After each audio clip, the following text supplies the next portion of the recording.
Good morning students. Last लेक्चरला काय बघितलं आपण? सर्जिकल फायबर आणि सर्जिकल ड्रेसिंगमध्ये तर cotton. What is mean by cotton, त्याचे युजेस आणि त्याचं प्रिपरेशन. आपला आजचा टॉपिक आहे polyester. What is mean by polyesters and their details. आता पॉलिस्टर काय आहे? Let's see what is mean by polyester. Polymers that contain the ester functional group in their main chain. What is mean by polymers? Polymers that contain the ester functional group in their main chain. Polyester include naturally occurring chemicals such as in the cutin of plant cuticles as well as synthetics through step growth. Polyesters include naturally occurring chemicals, जे पण काही naturally occurring होतात असे chemicals, such as in the cutin of plant cuticles. अजून काय आहेत तर cutin कशामधून? Plant cuticles. As well as synthetics through step growth. अजून कसे करतात तर synthetic through step growth. Polymerization such as polybutyrate. Polymerization such as polybutyrate. त्यानंतर यूज बघा. यूज आहे natural polyesters and a few synthetic ones are biodegradable. Use काय आहे? Natural polyesters and a few synthetic ones are biodegradable but most synthetic polyester are not. This material is used very widely in clothing. Polyester कशासाठी use होतात तर जे पण काही synthetic आणि natural आहेत तर ते कशासाठी यूज होतात तर किंवा कसे आहेत? बायोडिग्रेडेबल आहे. पण जे पण काही सिंथेटिक पॉलिस्टर आहेत किंवा this material is used very widely in कशासाठी? क्लोथिंगसाठी. जे पण काही आपण कपडे बनवतो त्यासाठी त्याचा यूज होतो. त्यानंतर depending on the chemical structure. कशावर डिपेंड आहे? Chemical structure. Polyester can be a thermoplastic or thermoset. Polyester कसे आहेत तर त्याच्या केमिकल स्ट्रक्चरवर डिपेंड आहे. Polyester can be a thermoplastic or thermoset. त्यानंतर there are also polyester resins cured by हार्डनर्स.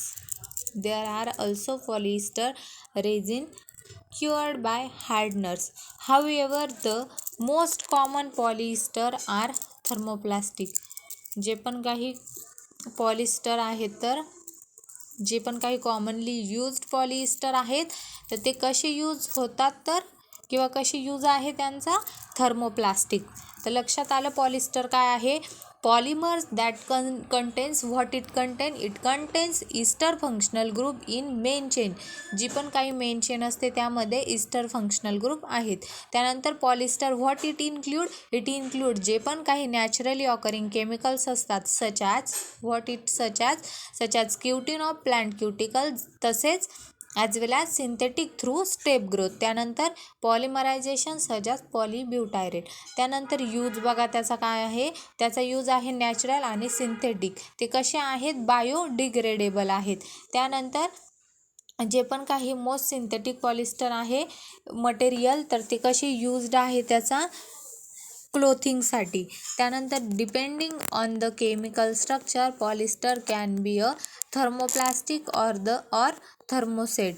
Depending on chemical structure polyester can be a thermoplastic or thermoset. There are also polyester resin cured by hardeners. However, most polyester are जे पण काही असतात काय polyester असतात तर ते कसे असतात तर थर्मोप्लास्टिक असतात.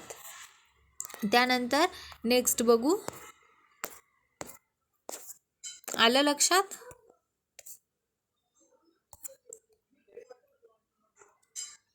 नेक्स्ट पॉईंट बघू. Flax. What is mean by flax तर बायोलॉजिकल सोर्स काय आहे फ्लॅक्सचा बघा. बायोलॉजिकल सोर्स आहे it consist of pericyclic fibers obtain from Linum usitatissimum काय आहे त्याची जिनस आणि species? Biological source, it consist of pericyclic fibers obtain from Linum usitatissimum. Family आहे लिनेसी. फॅमिली काय आहे त्याची? लिनेसी. त्यानंतर नेक्स्ट मॉर्फोलॉजी बघा. Fibers are lustrous with sufficient tensile strength. त्याची लेंथ बघा काय आहे? लेंथ बघा त्याची आहे 20 to 50 mm. किती आहे length? 20 to 50 mm. Pointed ends. त्यानंतर पॉइंटेड एंड्स. केमिकल नेचर बघा. Mainly contains pectocellulose. What it contains? It contains mainly pectocellulose. Use बघा. To produce rugs, lawns and filtering medium. To produce rugs, lawns and filtering medium. Flax सगळ्यांनी बघितलेले आहेत. तर त्याचा use कशासाठी होतो? तर रग प्रोड्यूस करण्यासाठी, त्यानंतर लॉन्ससाठी आणि फिल्टरिंग मीडियम म्हणून. फ्लॅक्सचे इथे पिक्चर्स दिलेला आहे. त्याचं बायोलॉजिकल सोर्स आहे पेरिसायक्लिक फायबर. कशापासून ऑप्टेन केलं जातं? तर लिनम युसिटॅटिसिमम. त्याचं प्रोनाऊन्सिएशन बघा कसं होतं? लिनम युसिटॅटिसिमम. फॅमिली त्याची आहे लिनेसी. त्याची फॅमिली काय आहे? लिनेसी.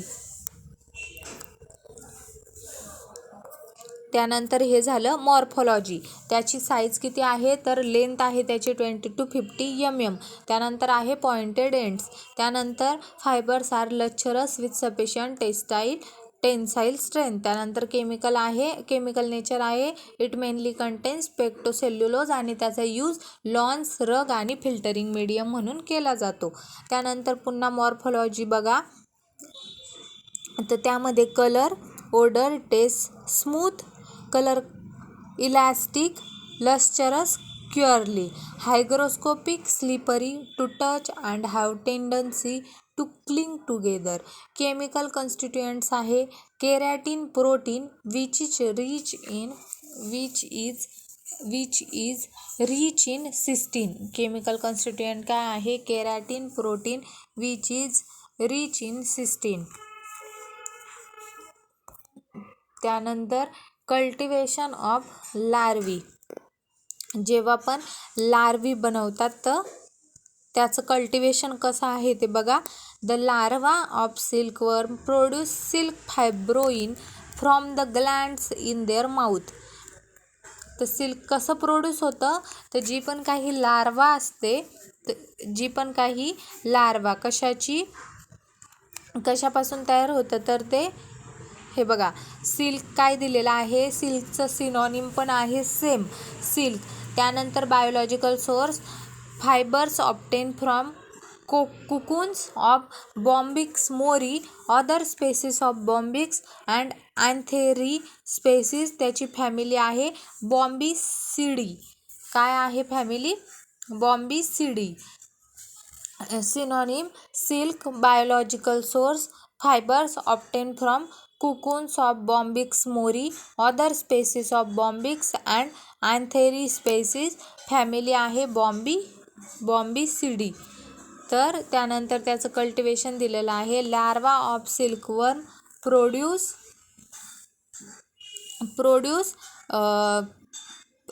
Silk fibroin from the glands in their mouth. जी पण काही माउथमधून त्यांचं प्रोड्यूस होतं. The fibroin gets united with gum like secretion. The fibroin gets united with gum like secretion that is sericin and forms cocoon. Sericin and forms cocoon. आणि काय produce करतात? cocoon. त्यानंतर बघा next,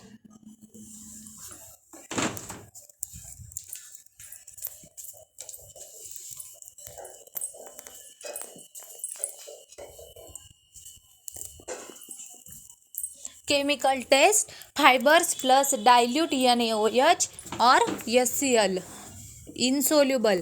fibres plus 66% H2SO4 insoluble. त्यानंतर fibers plus cuoxam solution ammoniacal CU oxide insoluble. त्यानंतर fibers plus caustic soda, it gives PB acetate black PPT. त्यानंतर uses बघा as filtering and straining medium, uses as filtering and straining medium in manufacturing of dressing like domet, crepe, bandage, flannel. uses काय काय आहेत? as filtering and straining medium in manufacturing of dressing like domet, crepe, bandages and flannel. कुकुनसार तिथे त्यांनी pictures दाखवलेलं आहे बघा, ते कसं प्रिपरेशन किंवा कसं प्रोड्यूस करतात. तर cocoons are killed by exposing them to steam and then boil to separate fibers. Boil केले जाते. Cocoons are killed by exposing them to steam दिली जाते and then boil to separate fiber, आणि त्यानंतर बॉईल केले जातात फायबरला सेपरेट करण्यासाठी. मॉर्फोलॉजी बघा, केमिकल कन्स्टिट्युएंट काय आहेत? Fibroin which upon hydrolysis gives glycine and alanine. Fibroin which upon hydrolysis gives glycine and alanine. Chemical test बघा, fibre plus lead acetate no black PPT. Fiber plus lead acetate no black PPT. Uses in sutures, ligatures and sieves. Uses काय आहेत? कशामध्ये आहेत? सुचर्समध्ये, लिगेचर्समध्ये आणि सिव्जमध्ये. तर आपण इथेच थांबूया. समजलं काय काय बघितलं आपण? सिल्क बघितलं, त्यानंतर कल्टिवेशन ऑफ लार्वा काय आहे, त्यानंतर फ्लॅक्स, त्यानंतर पॉलिस्टर, ओके, पॉलिस्टर, फ्लॅक्स, त्यानंतर मॉर्फोलॉजी फ्लॅक्सची, त्यानंतर कल्टिवेशन ऑफ लार्वा, त्यानंतर सिल्क, त्यानंतर सिल्कची मॉर्फोलॉजी, त्याची केमिकल टेस्ट. बाकी पॉईंट आपण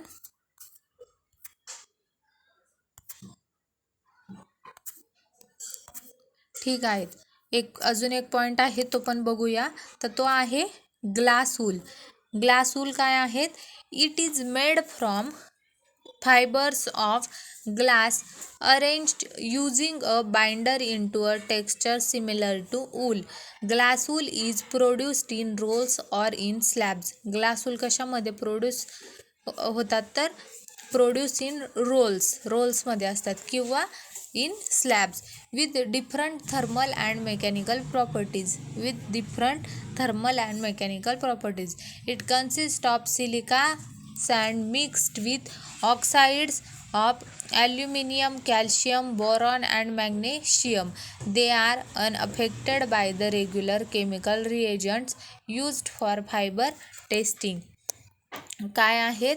unaffected by the regular chemical reagents used for fibre testing.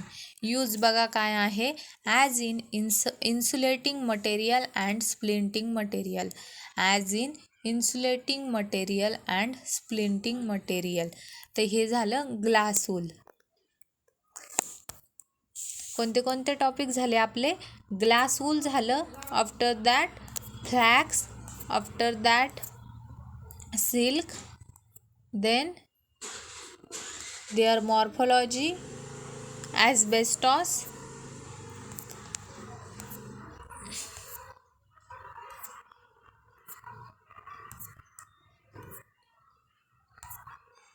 polyester. Okay, thank you.